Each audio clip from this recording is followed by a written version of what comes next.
Okay, kita berada di Stadium UTM sekarang live sama saya.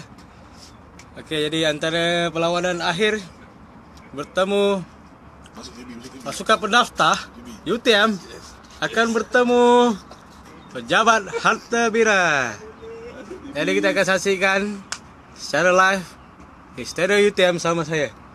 Jadi kepada penonton-penonton yang berada, pastikan menjaga tingkah laku agar perlawanan pada petang ini berjalan dengan lancar.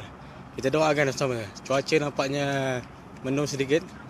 Oleh itu kita bersama pengurus pasukan.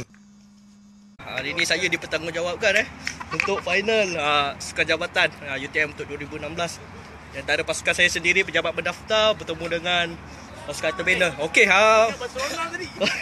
okey, untuk tim enjoy your game, have fun, no praising, no emotional.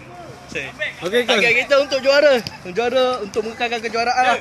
Yang ke 9 tahun 9 kali.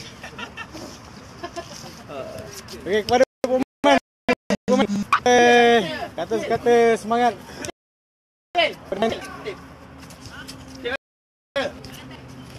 Baiklah, kita bersama penonton kita yang membeli tiket mahal pada hari ini. Okey, bagaimana penonton?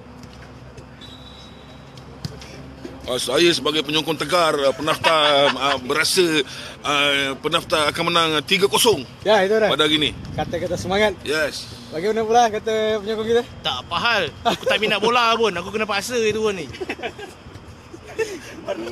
Nampak ya. Tapi walau bagaimanapun kita bersama pasukan kita. Okey, kapten pasukan. Nombor 8. Kata-kata semangat untuk pemain anda. Semoga hari ini mendapat kemenangan yang ke-9 untuk UPSD. Okey. Jadi kita harapkan doa daripada seluruh warga pendaftar UTM pada hari ini agar kemenangan bagi pihak kita. Jadi itu saja dari saya, mohon ampun dan maaf jika ada terkasar bahasa tersilap kata.